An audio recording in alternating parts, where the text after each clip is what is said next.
Selamat pagi adik-adik mahasiswa, apa kabarnya?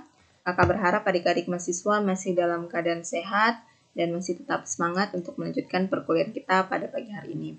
Pada pagi hari ini kita kembali bertemu di perkuliahan daring pada mata kuliah dasar akuntansi yang pertama, dan di mata kuliah ini kita sudah masuk topik yang ke-7, yaitu kita akan membahas tentang laporan keuangan perusahaan dagang. Sebelum kakak melanjutkan materi tentang topik ke-7 ini, kakak ingin mengingatkan kembali kepada adik-adik mahasiswa, manakala ada adik-adik mahasiswa yang belum mensubscribe akun YouTube kakak, agar segera mensubscribe-nya, karena subscribe, like, dan share itu gratis. Jadi kalian tidak akan dikenakan biaya apapun. Dan bagi adik-adik mahasiswa yang sudah mensubscribe akun YouTube kakak mengucapkan terima kasih.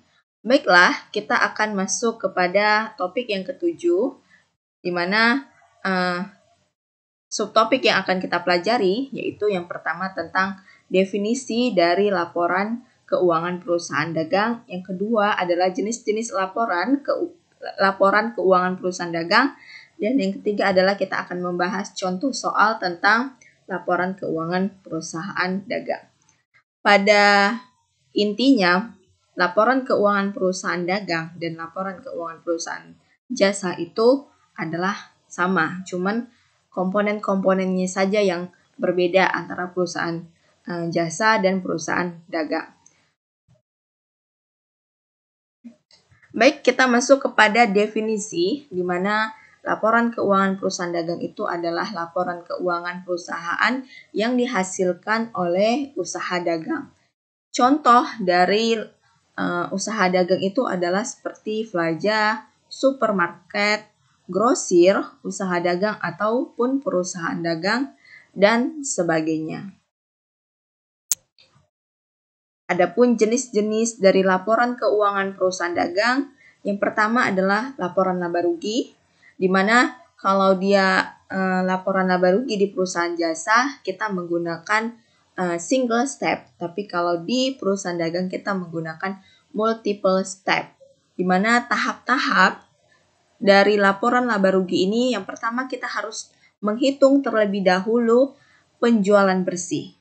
Bagaimana cara menghitung penjualan bersih?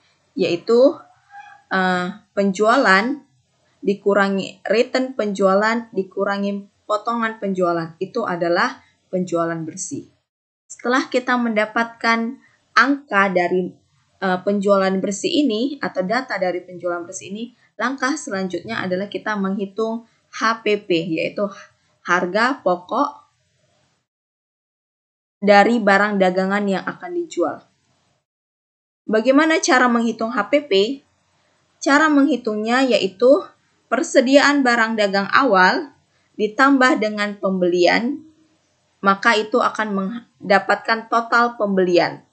Lalu total pembelian ini dikurangkan dengan return pembelian, dikurangkan dengan potongan pembelian, akan menjadi pembelian bersih. Dari pembelian bersih ini, baru kita tahu berapa barang yang akan siap dijual, di mana HPP diperoleh dari barang yang siap dijual dikurang dengan persediaan akhir. Jadi diperolehlah data HPP. Lalu yang ketiga, setelah kita mendapatkan data HPP, kita akan menghitung laba kotor. Cara menghitung laba kotor yaitu penjualan bersih dikurangi dengan HPP. Lalu setelah kita mendapatkan laba kotor, kita hitung laba usaha. Cara memperoleh atau mendapatkan hasil dari laba usaha adalah laba kotor dikurangi dengan beban usaha. Lalu setelah kita menghitung laba usaha, jika perusahaan tersebut memiliki pendapatan non-usaha, maka cara mendapatkan laba bersihnya yaitu dengan cara laba usaha yang kita peroleh dari langkah yang keempat ini. Lalu pendapatan non-usaha kita kurangkan dengan beban non-usaha, akan mendapatkan penambahan laba. Lalu cara mendapatkan laba bersih dari pendapatan non-usaha adalah kita menjumlahkan laba usaha ditambah dengan penambahan laba. Itu adalah cara mendapatkan laba bersih dengan adanya penambahan pendapatan non-usaha. Lalu jenis-jenis laporan keuangan yang kedua yaitu tentang laporan perubahan modal atau disebut juga dengan laporan laba ditahan. Di mana laporan perubahan modal untuk usaha perseorangan, CV, FA, sedangkan untuk perusahaan berbentuk PT tidak ada perubahan modal, tetapi yang ada adalah laporan laba ditahan. Jadi kalau untuk perusahaan dagang yang sifatnya perseorangan, sifatnya CV dan sifatnya FA, ini ada laporan perubahan modal. Tetapi kalau untuk PT, dia tidak ada laporan perubahan modal. Yang ada hanya laporan laba ditahan. Jadi cara menentukan atau membuat laporan laba ditahan ini adalah kita isi nama perusahaannya, baru kita buat laporan laba ditahan, lalu kita tulis untuk periode yang berakhir tanggal 31 bulan berapa, tahun berapa. Lalu laba ditahan awal, baru laba bersih ditambah dengan dividen akan menjadi penambahan laba ditahan. Lalu untuk menghitung laba ditahan akhir, yaitu laba ditahan awal ditambah dengan penambahan laba ditahan. Itu adalah menghitung laporan perubahan modal atau laporan laba ditahan.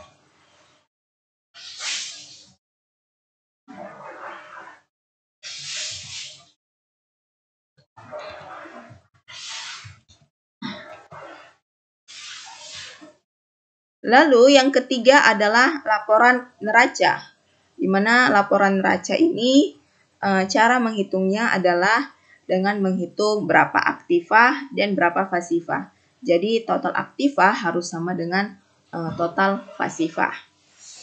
Total aktiva sama dengan total pasiva. Di mana aktiva ini terdiri dari aktiva lancar dan aktiva tetap, sedangkan pasiva terdiri dari hutang dan modal.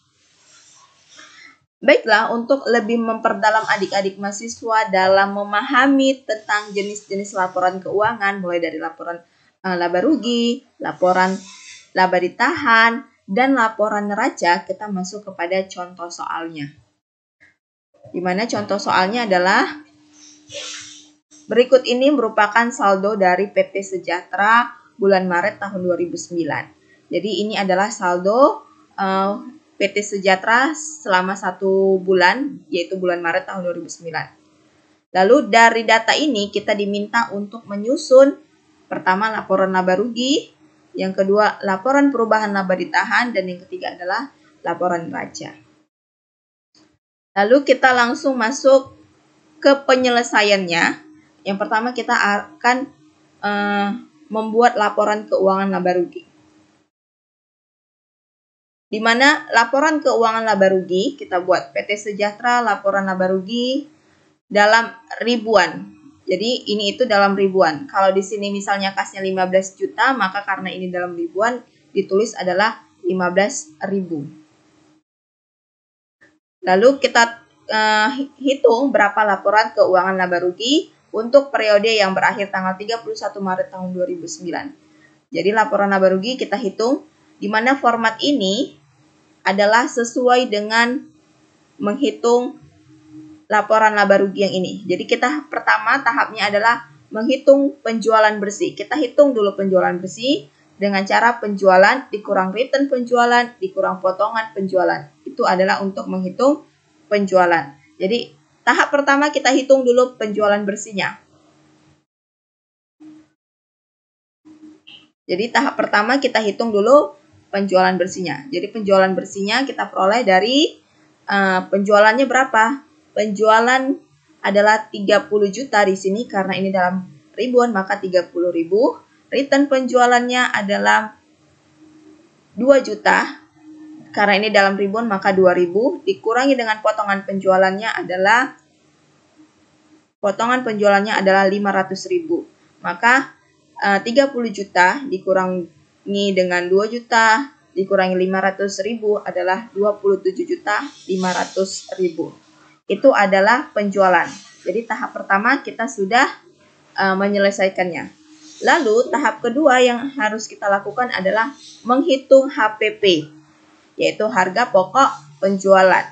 Di mana untuk menghitung HPP kita akan masuk kepada menghitung HPP, kita akan masuk kepada persediaan barang dagang awal ditambah dengan pembelian akan menjadi total pembelian, dikurangi return pembelian, dikurangi dengan potongan pembelian akan menjadi pembelian bersih.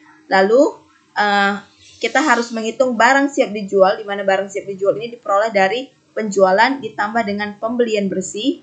Lalu kita menghitung HPP dengan barang siap dijual dikurang dengan persediaan akhir.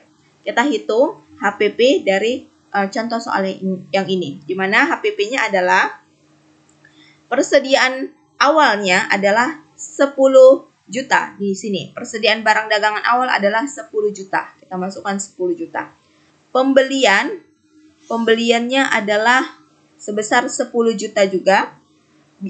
Lalu di sini dalam proses pembelian ada biaya angkut, di mana biaya angkutnya adalah sebesar 2 juta, maka total pembelian adalah 12 juta. Lalu return pembelian adalah 1 juta, potongan pembelian 500.000, maka pembelian bersihnya adalah 12 juta dikurangi 1 juta dikurangi 500.000 adalah sebesar 10.500.000. Maka barang siap dijual adalah 10 juta ditambah dengan 10.500.000 yaitu 20.500.000. Maka persediaan akhirnya adalah persediaan akhir di sini adalah 8 juta. Persediaan akhirnya 8 juta. Maka HPP-nya adalah 20 juta kurang 20.500.000 kurang 8 juta adalah 12.500.000. Itu adalah HPP. Lalu langkah ketiga setelah kita menghitung HPP, kita hitung laba kotor, di mana laba kotor diperoleh dari penjualan bersih. Penjualan bersih ini yang kita peroleh dari sini, yang dari langkah A ini dikurangi dengan HPP, yaitu kita peroleh dari langkah B ini. Maka penjualan bersihnya adalah, maka laba kotornya adalah penjualan bersih dikurang dengan HPP, yaitu 20.500.000 dikurangi 12.500.000 adalah 15 juta. Setelah kita memperoleh laba kotor, maka langkah keempat yaitu menghitung laba usaha. Di mana laba usaha itu adalah laba kotor dikurangi dengan semua beban usaha. Lalu kita hitung laba usaha. Laba usahanya, laba kotornya kan 15 juta. Beban usaha pada soal ini itu terbagi menjadi dua, yaitu beban penjualan dan juga beban administrasi. Untuk beban penjualan terdiri dari beban gaji penjualan, yaitu sebesar 1.200.000, beban listrik toko, yaitu sebesar 400.000, beban perlengkapan toko, yaitu sebesar 200.000, beban penyusutan peralatan toko yaitu sebesar 200.000 dan beban serba-serbi penjualan yaitu sebesar 100.000. Maka total untuk beban penjualan adalah 1.200.000 ditambah 400.000 ditambah 200 ditambah 200 ditambah 100 adalah 2.100.000. Lalu beban administrasi yang terdiri dari beban gaji administrasi yaitu sebesar 1.500.000, beban listrik kantor yaitu 600.000, beban perlengkapan kantor yaitu 300.000, beban penyusutan peralatan kantor yaitu sebesar 400.000, beban serba-serbi administrasi yaitu sebesar 150.000. Maka total untuk beban administrasi ini yaitu sebesar 2.950.000. Lalu total untuk beban usaha yaitu beban penjualan ditambah dengan beban administrasi yaitu 2.100.000 ditambah dengan 2.950.000 diperolehlah total beban usahanya adalah 5.050.000.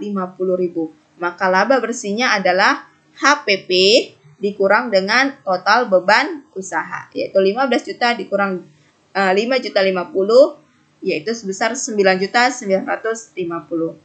Ini adalah laporan keuangan laba rugi. Lalu langkah kedua yaitu kita menghitung laporan perubahan modal. Di mana untuk menghitung laporan perubahan modal itu diperoleh dari laba ditahan di awal, baru laba bersih dikurang dengan dividen ditambah penambahan laba ditahan, lalu kita akan memperoleh laba ditahan di akhir dari penjumlahan dari laba ditahan di awal dikurang penambahan laba ditahan. Maka untuk berapa jumlah laba ditahan di awal? Laba ditahan di awal pada soal yaitu sebesar 2 juta. Maka kita taruh 2 juta.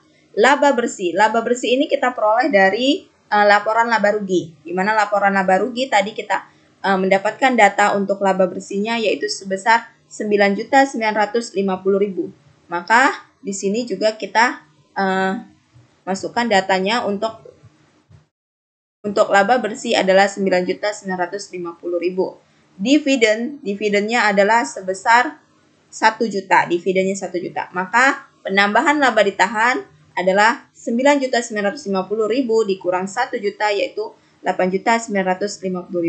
Maka laba ditahan di akhir adalah laba ditahan di awal ditambah dengan penambahan laba ditahan yaitu sebesar 2 juta ditambah 8.950.000 adalah 10.950.000. Lalu yang ketiga adalah kita membuat laporan neraca.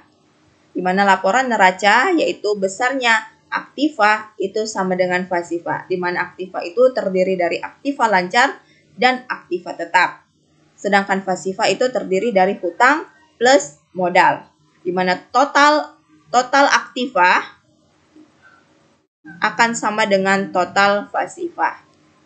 Untuk aktiva itu terdiri dari aktiva lancar dan aktiva tetap. Di mana aktiva lancar itu adalah kasnya sebesar 15 juta, piutang dagang sebesar 8 juta, perlengkapan sebesar 4 juta, iklan dibayar di muka sebesar 2 juta, persediaan akhir sebesar 8 juta. Maka total aktiva lancarnya adalah 37 juta, yaitu 15 juta, tambah 8 juta, tambah 4 juta, tambah 2 juta, tambah 8 juta, yaitu 37 juta.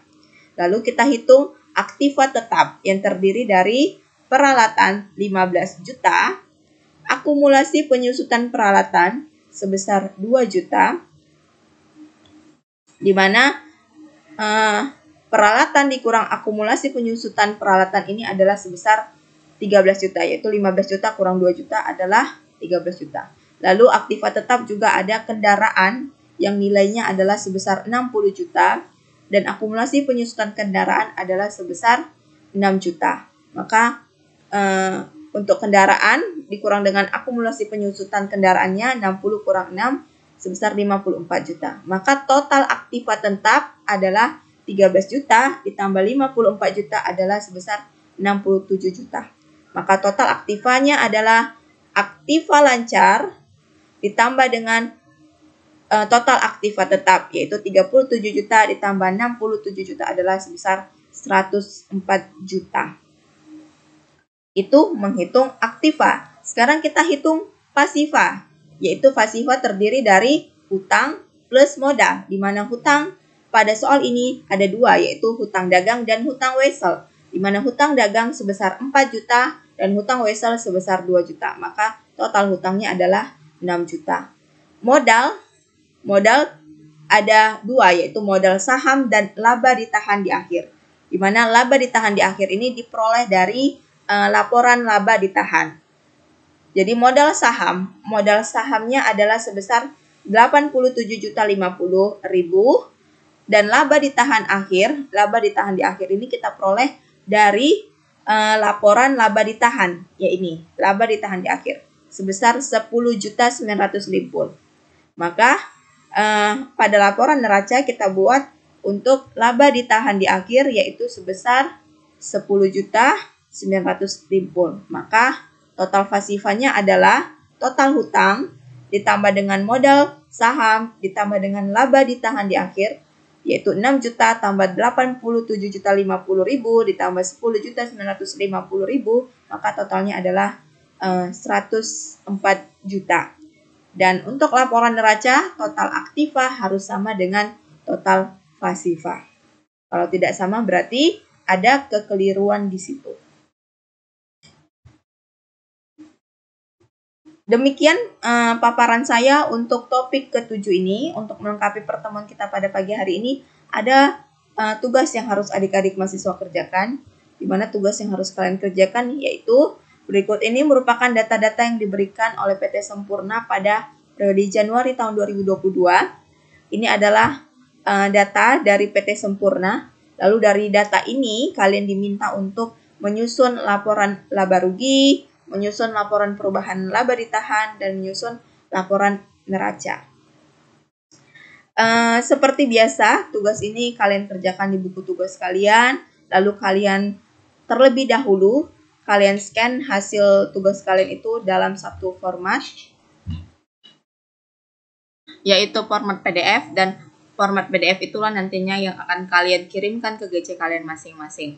Dan sebelum kakak mengakhiri video ini, kakak juga mengingatkan kembali kepada adik-adik mahasiswa manakala selama proses menonton video ini kalian belum mensubscribe akun YouTube kakak, maka segera subscribe sebelum video ini berakhir karena subscribe itu sifatnya gratis. Jadi kalian tidak akan dikenakan biaya apapun dan tidak akan merasa dirugikan jika kalian subscribe-nya.